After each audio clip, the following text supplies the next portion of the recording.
unfortunately, the budget that I've glimpsed before I assumed office, and what I've heard, is that no provision is there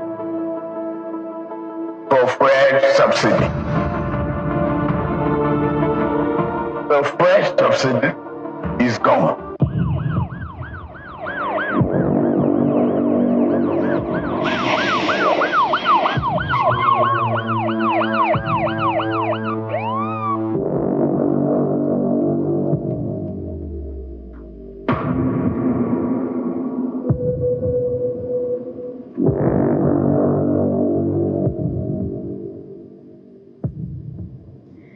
Yes, welcome back. And what you just saw, of course, we'll be talking more about it later on. But let's welcome ace movie director, producer, and script writer in Nollywood, Mr. Ralph Nwadike, who is also Ambassador Ralph Nwadike, Ambassador of the State of Africa. State of Africa in the diaspora. Yes, ma'am. It's good to have you, sir.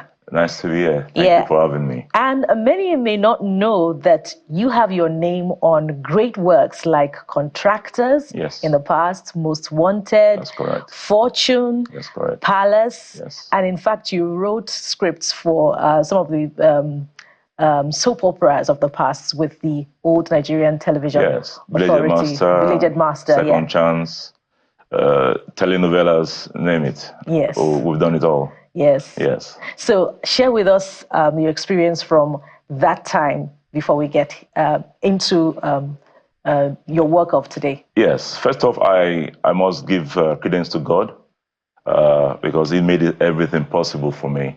Yes, my experience with NTA has been a great one, and to God be the glory. Most of the people that are really thriving in the industry all came from NTA. Of course, your chairman, Honorable John Momo, Dr. John Momo, was also in NTA. And yeah, my experience was a very good one because you were taught literally everything. Television was a complete one, all right? As a scriptwriter, you have the best heads who were your bosses. I had some of the best ogas of those days. The late Kalu Opie was my chief scriptwriter. Of course, Baba, we call him Baba, Peter Igo, was a boss. Then, of course, Dr. Eziokoli, who was the Director General. You know, these are great people who literally lived for television. So it was a great experience walking through those beautiful corridors of NTA and being taught. Most of the things I know now, we learned from NTA, and I'm grateful to NTA for that. And looking at your movies, you know, the trajectory and the patterns from that time up until now, you appear to be the chief of thrillers and suspense, you know, from that time. Now, when you look at the progress and the introduction of innovation in the movie industry today, what are some of the high points for you? Well, basically, you see, time changes, okay? There are different eras, all right? Well, some people call us old school. Well, I may have all this gray, but I think I'm still young when I compare myself to people like Clint Eastwood, who is now 94. I think he just went back to shoot some movie. So basically, time changes. You see, you cannot compare those days that I was a young writer or was a young producer to this time. Because, I mean, everything evolves. I mean, in those days, there was nothing like YouTube, for instance. But now YouTube seems to be taking over. All right. In those days, when I was working with NTA, it was strictly NTA. People ran home, all right, from whatever they're doing to go watch our programs. Programs like Fortunes and even Palace. I mean, it was a thing of pride when you go on the street and you see the street literally vacant. All right. And then after the project, after the program, people start trooping out. Sometimes I go into those eateries in those days, and people, hey, what's going to happen or whatever. And I'm sitting down there watching the excitement, you know, the euphoria that the fact people are really, you know, clapping and enjoying your program. Those were the days where television was not so much. But again, well, modernity has come in, and there's so much television to see. to view, to enjoy. But it's all good. We just have to evolve, all right? We keep on growing, all right? Time is not static. We keep on moving. That's just it. I don't know if you would describe yourself as a Gen Z at heart, really. Look, not too long ago that I lost my mom, all right? And even at my age, my mom at that time was still considering me, like, where I'm going. I'm married though. Where are you going? When are you coming back? I said, Mama, always mommy's baby. That is it. So, yeah, you can call me Gen Z like that. And that's why I want to ask this question, because there's a lot to learn from your experience. And yes. you did, and you're still doing it, which yes. we'll get to. But you did it at a time, as you said, there wasn't YouTube. That's so you had to do a lot more work. I imagine what editing was like for you. Now people edit on their mobile phones. Yes. You can edit a proper, feature length on your phone, That's literally. Correct. In fact, there's a movie coming out that was shot fully on the phone. Music videos shot on phones, mobile phones. But then you had to use the huge equipment. I don't want to imagine what editing was like for you. And let's move on from there. But looking at the Gen Zs, the younger generation, what they're doing, how they're churning out, productions, the business side of it as well. What is that one mistake that you think your generation made that you don't want this generation to make right now? One or maybe two. Well, I'll just say, and I'll be very frank with you, we never made mistakes. All right? It's these days that of production that people do those literally to what I call silly mistakes. In our time, all right? Oh, well, in those days, it's okay. You cannot, for instance, you guys are doing a wonderful show. Like I came in, I said, when I grow up, I want to be like you guys. You see? Thank you. In those days, nobody you don't go on a set like this and you're pronouncing somebody's name wrongly. Okay? But people get away with it. It's like getting away with murder. I mean, in those days, people, you woke up very early, you get to location on time. And then those live broadcasts like you guys, you get there even before some of the cameraman walks in because you are there. Everybody's excited. Let's do this. Let's do this. Those were the things that we grew up with. Those are the things we were taught. Those are the things we learned. The ones we learned in school, the ones we learned as professionals, in training. All right. And then we're always looking forward to the job. The money was not much, but it was okay. All right. I remember in those days I was paid 400 naira, okay, for a script, for a visual master script, a 1-hour script. I used to do two scripts in one night, okay? And then at that time, graduate salary per month was like 290 something naira, all right? But I was earning 400 naira per script. So that's a lot of money. It was a lot of money. Yeah. But of course, you see, some of us, of course, were not taught about investment and everything, but the monies we're earning, we're using not just for ourselves, we're using it for the community, all right? But it was a good thing. And then what makes you a man at that time was not the money, the money you have in your account. It was your ability to do your job. And at the end of the day, you come and people say, oh, that was good. Thank you very much. And they're asking you, so what's going to happen? So what happened to Lagbaja? What happened to Tamidu?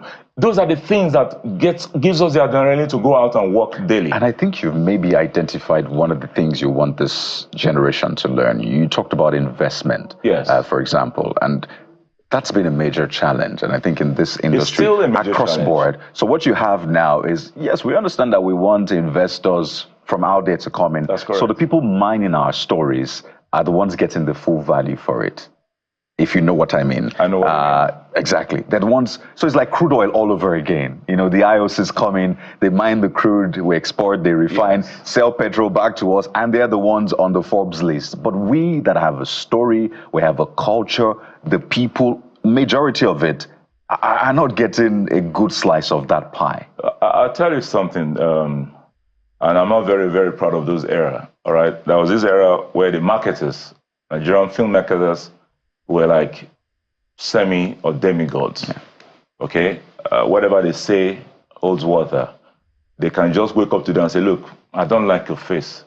You didn't say good morning to me yesterday, and so today I'm going to call for your ban. And they do ban some of those, our A-list actors, all right? That, unfortunately, is the climb we're about to face again with this modern day production, where a producer sources for funds, goes all out, maybe borrows money from, well, the banks really don't give that kind of assistance, but get investors to invest in your project. And then at the end of the day, there must be aggregators you have to go through.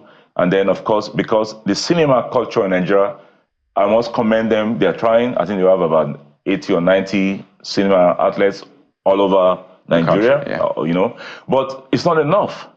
China, for instance, has about 10,000 cinema outlets. America has about 6,000, all right? And we're supposed to be competing against them. It's not possible. But of course, what I'm trying to get at is this country, the producers, the writers, we have the potentials to be the best. Because, look, listen, we schooled at the same places they went to. That was at UCLA, University of California, Los Angeles, all right? I didn't go there picking onions on the fields. I went there to study, to learn the same film works, techniques, everything. I was taught there. Minus the little education we had here in Nigeria, all right? I read dramatic arts, specialized in playwriting. So what am I trying to say, all right? We need what we need is the investors. We need those people with the funds, all right? If you can invest in oil sector, come and invest in Nollywood. Come and invest in the production because, look, I tell people that, look, we produce with local currency and then sell at the international rate, international market. For instance, my new film, we shot for over 100 million naira. Now that film, if I take it to the big streamers, okay, they'll probably, equate it to maybe $250,000, maybe to up to $500,000. So you can see the margins in it. So we need to be encouraged by the investors. Let them come and invest in Nollywood. Let them come and talk to their social movie producers, where my president, Queen Blessing the Biggest, is doing a fantastic job. But let them talk to Nollywood. Nollywood is, in fact, Nollywood is the new oil that Nigeria is still struggling with. They don't know that. I mean, which business will you do that will give you 110% profit? It's only in Nollywood. And you can say that again, because some directors are, taking their films for viewing outside the country in major institutions. That is correct. And that's some progress. But relatedly about lessons, it would seem, and you can correct me if I'm wrong, that increasingly emerging movie directors are breaking, who double as actors, by the way, are breaking that cult of the past of marketers and directors blacklisting A-list actors for one reason or the other, because they are increasingly becoming directors of some sorts and producers, by themselves and taking on, major challenges. But how is that impacting on quality of production? And, this question is ideally for you because you were in the past president of the Association of Movie Producers. Two-time president. Yeah, we see a flurry of producers now. In fact, more content creators, on social media who are churning out one thing or the other in the name of content. So how is that impacting on quality of productions on the whole? Well, I'll say positively. For instance, if you have to shoot a film, the film itself, you must go for the high-end equipment. My last project, the equipment alone cost us over 23 million naira. Equipment alone. In fact, jokingly, when my rental or direct purchase. I was coming to that. Okay. When my DOP gave me the figure, all right, I said, listen, I want to rent equipment. I'm not buying it.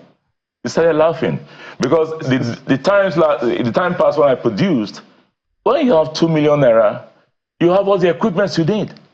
But now it is, in fact, even at that figure that I mentioned, it was like, oh, Organa, because now it's subsidized. I said, excuse me, editing alone costs for you to use a studio, you must have at least nothing less than 10 million naira. So that is post-production. To edit your film, then you have to score your music. It's expensive, but again, it's good because it's when you use all those factors of production, you're able to sell anywhere in the world. Now, coming back to the local guys, we're all local guys who are producing and putting the films on social media, YouTube and the rest, all right? They may not use those high-end equipment. They may use maybe a Mark II, Mark III, whatever, but the important thing is that the films are getting, are getting viewers all right? You will see some production and you're wondering, how did this one get up to 10,000 views? But it's those views that are counting. Mark you, Nollywood has gone everywhere. Nollywood is all over the world. Yeah. We're supposed to be number 2 to Hollywood, okay? But people love our story. You know, there are no other writers in the world like Nigerian writers. We are the best at it, okay? All we need, again, well, perhaps with this show, the investors out there will say, okay, Ralph, come, let's talk to you. We need the funding because, you see, there's no way you put money in any film, even if it's a YouTube production, that you lose your money. It's not possible. This is the only business you put in money and you make 150%. It's not done anywhere, not even in the oil sector anyway. Well, I'm curious as we wind down now in about a minute. Your new project. Yeah. Yes. Now, we know how much you've spent. We know how much work went into it. But seeing the cast, what inspired you pulling together the cast? I'm seeing, I don't want to say OGs yet again, but I'm seeing some names that have been known for decades. Exactly. Yes. And then new ones as well. What now, made you let me quickly tell you, by the grace of God, I think we're just very few of us who have created some of the best actors over the years who are still making names today. Yeah. I discovered Genevieve Nnaji. I discovered Ramsinwa. I discovered Regina Askia. I discovered Patata. I discovered Michael Cohen. I discovered NSOB.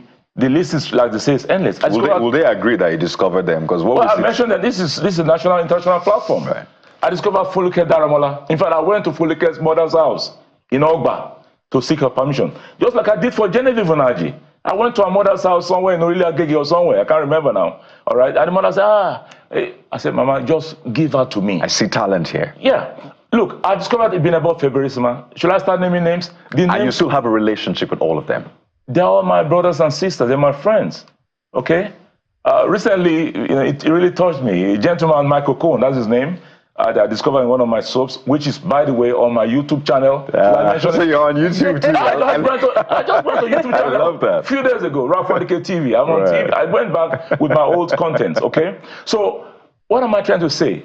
Those, what's his name? Chidi Mokeme. I discovered Chidi Mokeme. You literally discovered everybody. I discovered everybody in Hollywood. Come on. So you see, I'm not boasting here. Even if you see I'm boasting in the name of the Lord, because it's God that has given me that talent. So what I'm trying to say is this: those new artists that are in this film, Terms of Engagement, are going to be the big artists of tomorrow. Because I do not discover artists who are not gifted. I go for the very best, and I mean the very best. So if you watch Terms of Engagement, you're going to be watching. In fact, before I finish, my brother, I need to give credence to IGP Egbetokun. All right, I need to give credence to Lieutenant General Tariq Lagbaja of the Chief of Army Staff. So you partnered with security agencies as well? If you call that partnership, because these guys literally they opened their bedroom doors for me. And that's what we want to see. All right, they gave me everything without a kobo. All right, so we hope that Terms of Engagement will make more than the 100 million naira investment that has been made into it. And of course, your return with Thanksgiving to the morning briefing.